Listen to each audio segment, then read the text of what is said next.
Príncipes governam cidades. Senescais administram seus domínios. Primogênitos influenciam cada decisão política. Mas existe um grupo que está acima de todos eles e pode destruí-los com uma única ordem: os Justicares. A maior autoridade visível da Camarilla em Vampiro à Máscara. Representantes diretos do enigmático Círculo Interno, a Torre de Marfim. Esses vampiros supervisionam toda a seita, investigam conspirações, julgam violações das tradições e têm poder para decretar a destruição final até mesmo de príncipes centenários. Mas como surgiu essa instituição? Quem escolhe os Justicares? Quais são seus verdadeiros poderes e quem executa suas ordens pelo mundo? Neste vídeo, vamos explorar a sua origem, sua estrutura, sua relação com o Círculo Interno e a rede de agentes que transformam um pequeno grupo de vampiros na maior força de toda a Camarilla. Querer se tornar um príncipe, xerife, senescal ou até mesmo um primogênito ainda fica um pouco dentro do parâmetro normal, vamos colocar assim. Porém, os Justicares estão num tom acima. É um nome que pouco se ouve, mas quando se ouve se treme na base. Algo instintivamente aterrorizante com este nome. O nome Justicar carrega todo um peso, e mesmo que você nunca tenha ouvido falar, só de ouvir esse nome você fala, esse bicho é forte. E sim, eles são extremamente fortes, extremamente poderosos, e eles estão numa ligação direta com a Camarilla. Alguns cargos como de príncipe, primogênito, pode até ter algum envolvimento com a idade média normal, mas o Justicar ele foi feito dentro da sociedade vampírica. É um dos cargos mais importantes que se pode ter.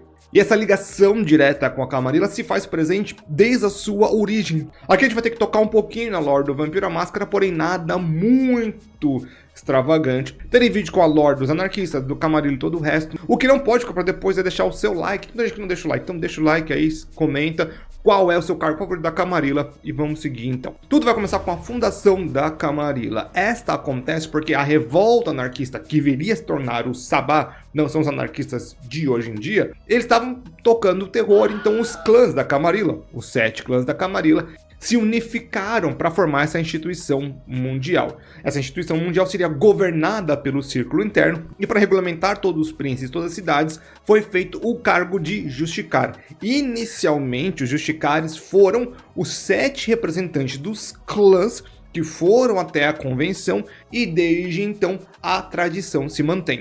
Cada um dos clãs originários da Camarilla, assim como a Liga da Justiça, só que em 1504 isso mudou um pouco, porque estes 7 originários, eles se tornaram o Círculo Interno.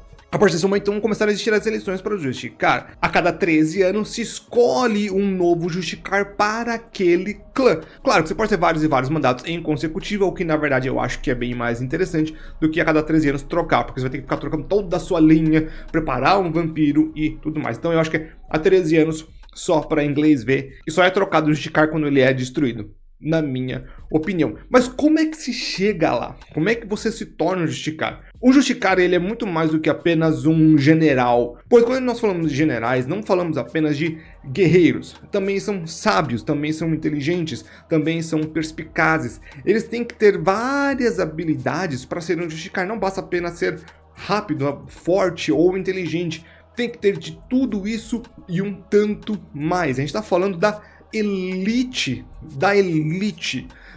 do vampirismo aqui. O Justicar dos Ventrus, o Justicar dos Toreadores, dos Malkavianos, ele é a representação máxima daquele clã em todos os domínios da Camarilla. Lembra quando eu falei dos primogênitos, que eu falei que eles são a representação máxima dos vampiros dentro daquela cidade, daquela Camarilla? Os Justicares sendo então a representação máxima de todo o complexo dos vampiros mundialmente. É o Ventru mais Ventru de todos, é o toreador mais toreador de todos. Então é um vampiro que tem extrema influência, extremo poder, muito antigo, porque afinal de contas a Camarilla é um grupo de anciões para manipular o resto das pessoas. Logo, muito antigo, muito poderoso, um representante máximo e, é claro, fielzíssimo a Camarilla. Você não vai chegar lá de qualquer jeito. Claro, mas tem um traidor aqui, traidor lá. Mas ele teve que se demonstrar fiel. E até mesmo a saída do Gangrel da Camarilla Um dos pontos que ele tenha saído é por causa do que o Justicar Gangrel foi ouvido, não foi levado a sério, e ele levou o clã inteiro dele pra fora da Camarilla. Inteiro assim, né? Ainda tem Gangrel na Camarilla, assim como tem Tizmice na Camarilla, mas são casos e casos. A gente tá falando dos grandes clãs. Aqui a gente tá falando de clã na questão de ter representatividade gigantesca dentro da Camarilla. Esse é um ponto que a gente vai ter que entender. Clãs que são massivamente camaralísticos. Qual o nível de poder e autoridade deles? O Justicar, ele é a voz direta da Torre de Marfim, né? Da famigerada Torre de Marfim, do círculo interno. E quando o Justicar fala, é a vontade da própria Camarilla, maior do que um príncipe, maior do que todo o conselho da Primogênita, junto o Marquês do Senescal, junta todo mundo e você ainda não tem um terço da voz de um Justicar. Não chega a esse poder. São vários e vários príncipes que existem pelo mundo, vários e vários primogênitos que existem pelo mundo.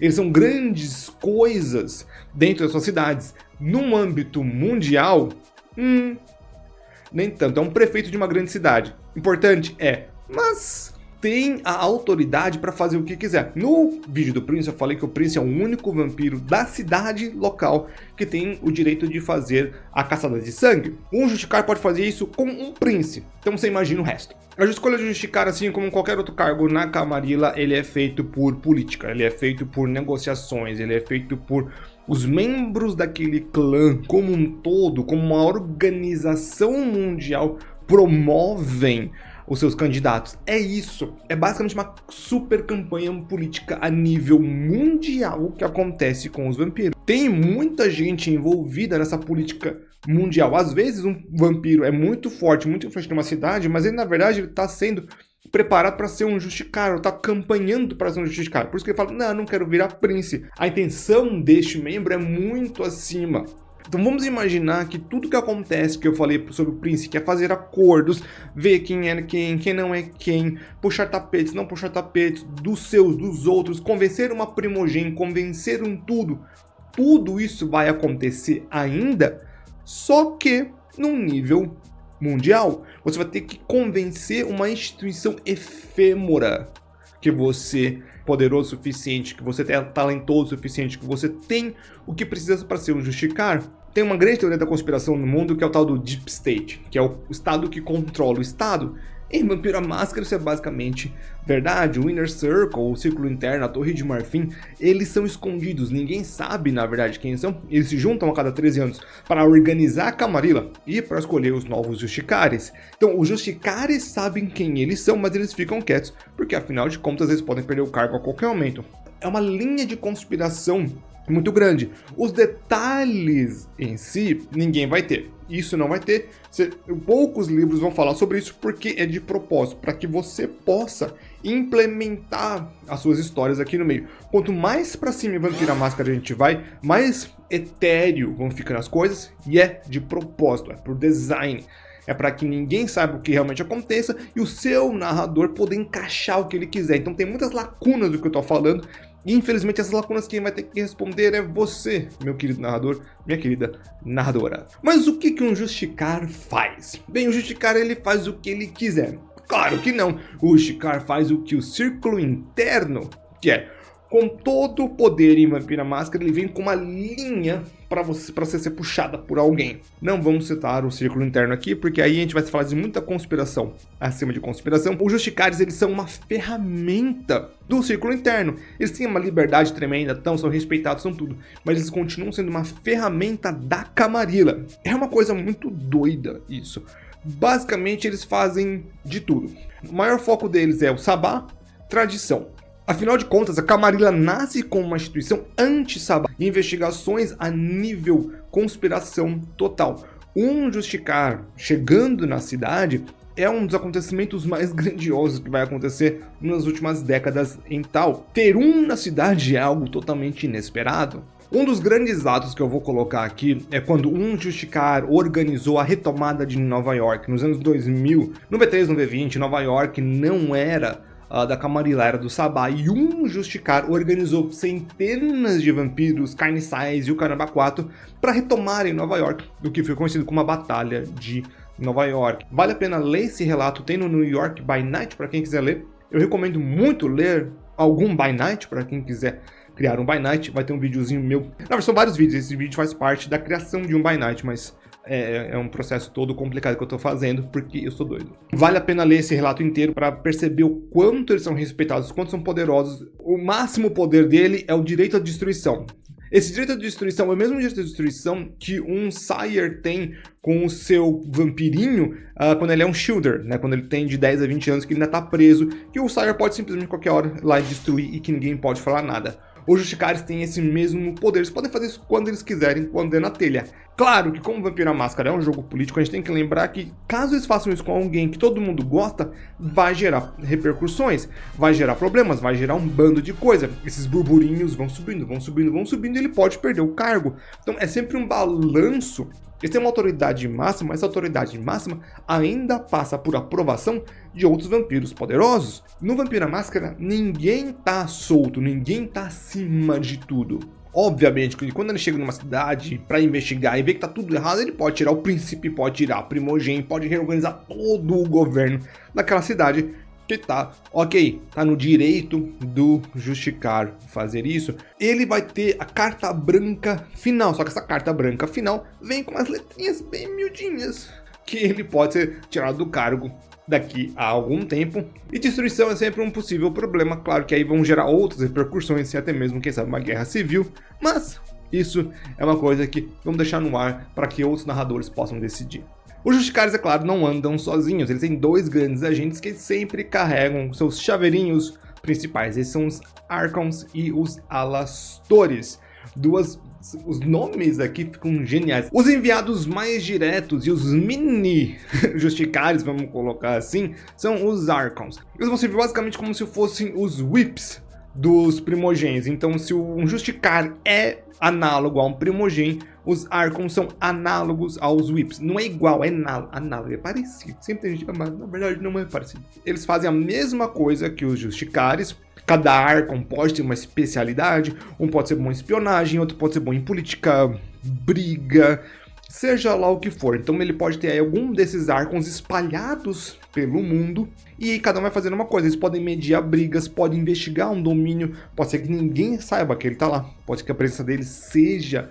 Pode ser que seja na corte do príncipe, vendo tudo o que está acontecendo e depois reportando para algum outro lugar. Está mediando problemas entre os clãs porque o príncipe já não consegue mais cuidar ou simplesmente a coisa de fora. Mediar duas cidades pode ser o trabalho de um Archon ao invés de um Justicar. Esses agentes Justicares, eles são as mãos, são os dedos, os tentáculos, se você for mais Lovecraft, para chegar até o bendito do problema. Claro que eles, como enviados, eles vão ter autoridade grande. Se o Justicar é a voz do círculo interno, um Archon é a voz do Justicar. Carrega o mesmo peso em teoria, mas não na prática. É o representante daquele vampiro. Não é aquele vampiro, sempre vai ter essa dinâmica de poder. Claro que ele será respeitado, ele será tudo. Ele não será uma autoridade final, por exemplo, na presença de um príncipe. Geralmente a cidade vai mais representar um príncipe do que o seu Archon, caso esteja na cidade, ainda que o Archon possa sim fazer meio o que quiser. Você vê que é o meio o que quiser, não o que quiser, como o nosso querido Justicar. E finalmente os cargos oficiais nós temos Alastores. Estes são os mega xerifes. Eles eliminam pessoas da lista vermelha, então eles estão acima do príncipe, acima de qualquer coisa. Eles são os executores da Camarilla. Muito mais do que um xerife, muito mais do que um Scourge, muito mais do que qualquer outro cargo que você possa falar. Este é o cargo que põe na mesa e mata. O método, o como, vai ser de cada Alastor. Pode ser algo mais furtivo, pode ser um Bruhar, pode ser uma sombra, seja lá o que for, tá lá e vai ser feito. Chegam, matam e é isso. Estes daqui, quando chegam, é um problema, porque se você tá na lista vermelha, seu tempo acabou. O que um Justicar vai mandar um Alastor fazer vai depender muito da situação. Pode ser alguém que tenha se afiliado ao Sabá, que apesar de não ser uma quebra das tradições, é um crime gravíssimo. pode ser um diableirista, pode ser o que for. Seja qual for a vontade do Justicar de querer eliminar alguém, né? Quer dar uma facada naquele cara, mas ele tá muito longe, ele manda o Alastor, não usa o arco e flecha. E finalmente nós temos agentes locais. Esse cargo é extraoficial, ele meio que não existe. Tanto os Archons quanto os Alastores, até mesmo alguns Justicares, terão pessoas dentro da cidade. Seja ele um vampiro, seja um primogênito, seja um carniçal, seja o que for. Tem gente infiltrada ali, vazando informação pra cima. Só que assim, isso aí é complicado, porque a gente tem que sempre medir muito bem essas coisas. No caso do V3, a gente vai ter então a verdadeira Mão Negra, tem agentes infiltrados, nós temos a Camarilla, que vai ter agentes infiltrados, nós temos os Alastores, nós temos um bando de gente infiltrada. Você começa a infiltrar todo mundo em todo lugar, vai ter mais de 2, 3, 4 membros, sua cidade inteira, na verdade, não passa de um bando de gente infiltrada e nenhum agente verdadeiro. Toma cuidado para não exagerar na mão aqui. Coloca 1 ou 2 numa cidade com muita gente, coloca 1 ou 2. Caso seja ali necessário alguma outra coisa, algum grupo que você tenha inventado. Tem outros grupos de conspiração no Vampiro à Máscara que também são bem complicadinhos e interessantes também. Então, graças à grande base de suporte, os Justicares são capazes de fazer muita coisa. Com agentes infiltrados, Alastores, Archons, com eles e com a vontade do Círculo Interno, eles são as figuras mais poderosas que você pode ver dentro de um Vampiro à Máscara na Camarilla. A partir daí já vai começar a ficar mais efêmero ainda. Como eu disse, esses são os vampiros visíveis, né? Ainda se vê eles. Já na questão do Círculo Interno, ninguém fala quem são. Os Justicares teoricamente conhecem eles, mas eu gosto de fazer de algum outro jeito. Mas esse outro jeito então vai ser falado num vídeo sobre os Círculo Interno, é a Torre de Marfim, assim como o Imperador, que é um dos cargos, que é o cargo, não dos, né? É o cargo mais raro dentro da Camarilla, tendo pouquíssimas pessoas e que é bem interessante. Essa série de vídeos sobre a Camarilla tá indo para os seus finalmente, então faltam poucos cargos para falar sobre a Camarilla e também falta 1 ou 2 videozinhos que eu quero fazer sobre a Camarilla. E aí sim, vamos falar sobre Sabá, vamos falar sobre os anarquistas e outras organizações, como eu já falei, Verdadeira Mão Negra, tem muita coisa aí para falar, tem muita conspiração no mundo das trevas, tem muita coisa mais do que interessante para todo mundo, ok? Chegou aqui? Deixa o like, comentário, se inscreve aí no canal, que eu vejo todo mundo aí na próxima.